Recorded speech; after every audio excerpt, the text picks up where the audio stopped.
HPE has been on a terror of acquisitions, and this week it announced one for its GreenLake business, a company called Ampool.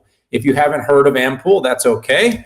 Most people have not. But what you may have heard about over the last few months is what HPE calls GreenLake. It's as a service stack, which they've basically promised to commit by 2022 to deliver everything in the HPE family as a service. And furthermore, HPE has done what's called Ezmeral, and Ezmeral is its data analytics platform. And that's what the Ampool acquisition is all about. Basically, if you're familiar with structured query language or SQL or SQL, depending on how you want to say it, it's one of, if not the predominant database workload for most organizations. The problem is, as modernization has happened, SQL has become more complex. It's become harder to run. Runtimes become slower, and the infrastructure that's backing the SQL workload needs to continue to evolve. And so this acquisition for HPE of Ampool was really all about making the Ezmeral software stack more capable to accelerate the analytics runtime for interactive SQL, SQL, whatever you call it. I'm not going to do that again. Workloads. Interesting, like I said, what we're really trying to deal with here is, adding more simplicity, helping companies deal with the governance, compliance, and visibility in hybrid IT to tie this together with running these big data and analytics workloads, which we've heard so much about. But what we don't talk about very often is how hard it actually is to apply this stuff into your organization. So this really falls into a family. And Pat, while, I'm not going to dig, we don't tend to go too deep and too geeky on this show because we want to make sure we keep this open and wide for the entire tech community.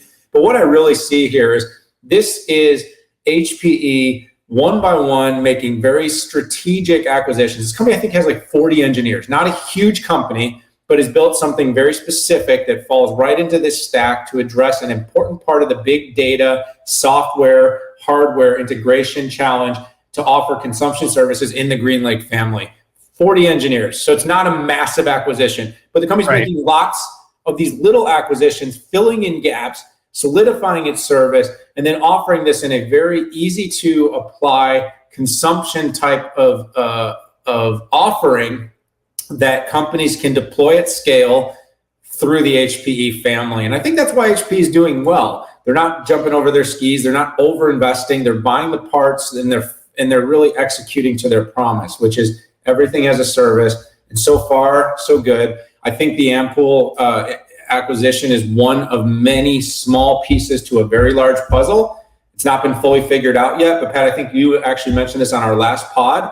HPE, as it comes to delivering everything as a service, is in the lead among the OEMs. They are the IT OEMs, strategically the most diverse set of services, verticals, stacks for everything from the storage to compute to data. And this is just one more offering and a good add to the family. Ooh, Daniel, that was good analysis, buddy. I was going to go honestly, fast. I have nothing incremental to add. The one thing I want to reinforce is it's amazing how far HP has come from a software perspective. I mean, I gave the company absolutely, it had a nightmare trail of software. I mean, if you look at the past 10 years, it has been ugly. Okay, big acquisitions that went the wrong way,